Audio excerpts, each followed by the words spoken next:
Sveiki, esu Neringa ir išvykau į Filipinus. Viena, be atgalinio bilieto ir be plano. Tai viską filmuosiu, montuosiu, šnekėsiu, nusišnekėsiu, na ir aliuko atsigersiu. Na, o jum liks tik pažiūrėti, kaip bankroto link einu. Antras epizodas – Palavanas, Porto Princesa. Mano vietinis skrydis yra iš Cebu į Porto Princesą. Kai patekau į Cebu iš Lietuvos, galite pažiūrėti mano pirmajame epizode. Bet, kol nepradėjome kalbėti apie pinigus, šiek tiek pasakysiu apie jų vietinius pinigus. Tai jų vietiniai pinigai yra pesai, filipinietiški pesai. Kaip ir didžiojoje Azijos šalių, jei jūs keisitės pinigėlius, turėsite tikrai didelę krūvą pinigų. Tai tikrai nereiškia, kad galėsite labai daug ką nusipirkti. Tai skrydis su Air Asia man kainavo į abi pusės Cebu, Porto Princesa ir Porto Princesa Cebu 83 eurus. Tai skrydis buvo ganėtinai trumpas ir nepasakyčiau, kad labai patogus. Tai užtruko 45 minutes ir aš esu Porto Princesa. Ir atsirandame One Manala Place Hotel. Už jį mokėjau 53 europietiškus, pasirinkau šiek tiek adekvatesnį variantą, kad nebūtų tokio didelio šoko. Štai čia aš. Tai viešbutis ganėtinai paprastas, su balkoniuku, jei galima tai pavadinti, turi baseiną ir dar buvo įskaičiuoti pusryčiai. Aišku, turime ir trūkumų. Įsikūrusi šiek tiek išėjau pasivaikščioti, pasižiūrėti, pavalgyti. Atradau labai fainą barą. Tik ilgai nenaktinėjau ir ėjau miegoti. Tai mano ištinimas tai gerai, bet kas čia? Niekaip nesuprantu. Mano viešbutis turėjo pusryčius, nėra nieko įspūdingo, bet nemokamas maistas. Vėliau ėjau ruoštis jau į turą, kurį užsibukinau savo viešbutyje. Ir kadangi tai yra vienintelė naktis, kur čia miegosiu, susidėjau daiktus ir keliauju.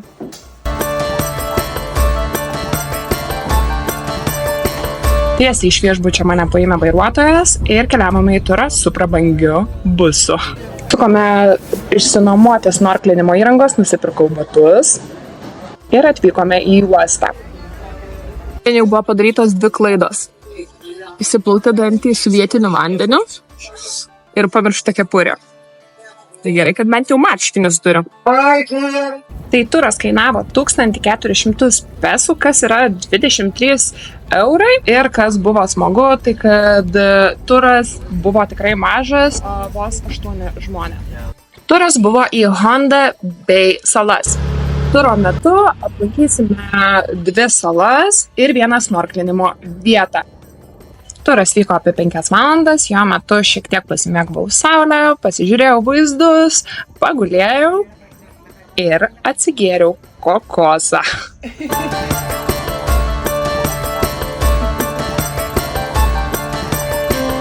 Ir atvykstame į paskutinę mūsų turo dalį, apie kurią, man atrodo, daug nereikia kalbėti, jau daug ką pasako pati. Man atrodo, šitoj vietoj net nereikia kažko daug sakyti, nes čia yra tiesiog absurdas, gražu. Į turo kainą buvo įskaičiuotas maistas, tai pavalgėm. Pavalgė ir vietinės bitės. Po šiandienos ir dar vykstant šiandienai toksai pamąstymas, kad kai keliauji vienas, galvoju, kad būsi labai vienišas. Tai man atrodo, būtent Filipinuose, kai keliauji vienas, kaip tik dar esi mažiau vienišas, nes visi su tavimi bendrauja, visi kalba tikrai angliškai, didžioji dalis bent jau ir vyresnių žmonių. Saloje, kaip ir priklauso turistinėm vietom, buvo masažas. Po turo grįžau į miestelį įsikurti į hotelį.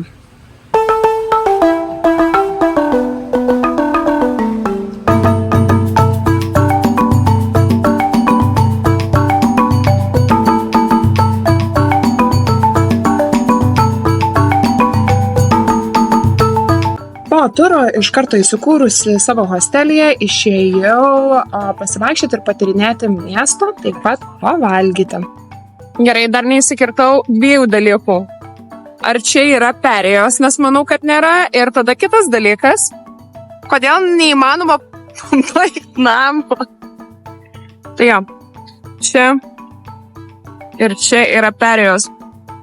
Bet kaip pavyzdžiui, praeities, tai aš nelabai pagaunu. Pavalgyti nuėjau į rekomenduotą restoraną.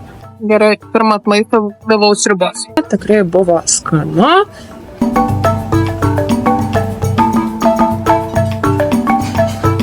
Ir jame dar kas įdomus dalykas buvo meno galerija. Visam Porto Princesa mieste yra be galo daug įdomių erdvių, vien tik einant, neieškant kažkokių naujų vietų, gali atrasti, pavyzdžiui, kaip šitą, kur tai yra baras, meno erdvė, dirbtuvės ir dar keli restoranai. Aš ant tiek nebesuprantu, kur yra normalios gatvės ir kur yra, šabakštynų. Pavyzdžiui, dabar čia.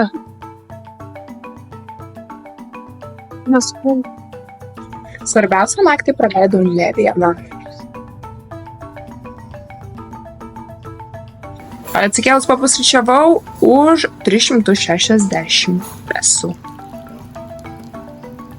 Nauja diena, naujas turas. Šiandien keliausime į požeminę upę, kuri kainavo 2200 pesų.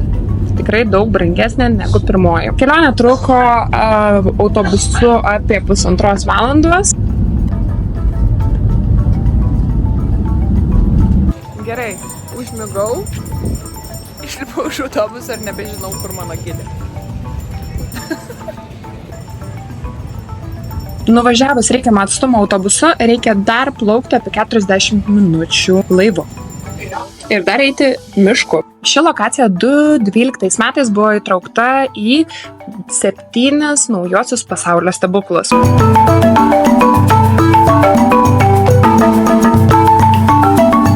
Ir štai pagaliau priėjome savo olą, į kurią lysime, tik šiek tiek palaukus, nes yra labai daug turistų. Pati upė nusidriekusi 8 km, bet mes plauksime 1,5 kilometro į priekį ir 1,5 kilometro atgal, kas užtruks 45 minutes.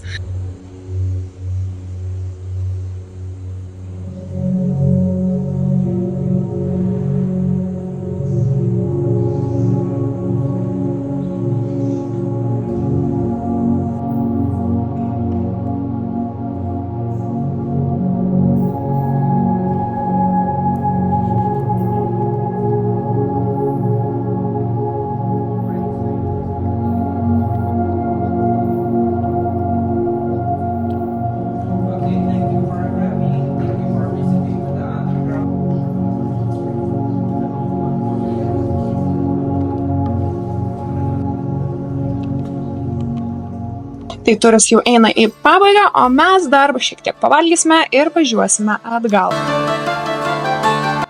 Na ką, paskutinė diena Porto Princesa. Turai baigti, nusprendžiau iš hostelio keltis į hotelį. Aš kaip pasižiūrėjau, kad keli šimtai metrų. Bet gavosi, kad kilometras 500 metrų. Tai tenka eiti.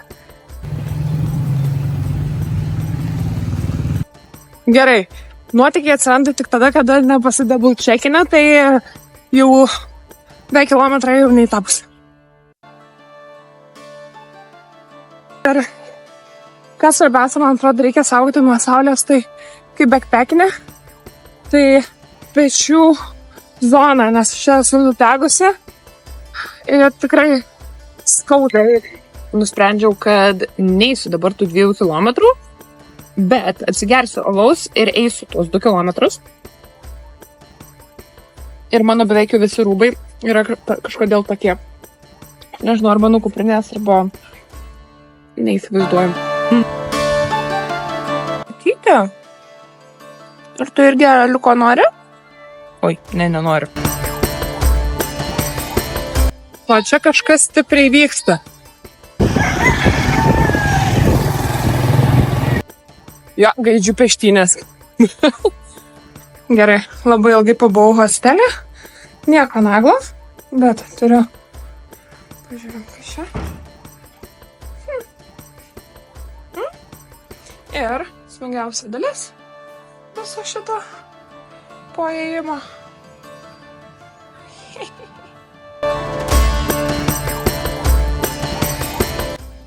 Kas čia pirštinimas?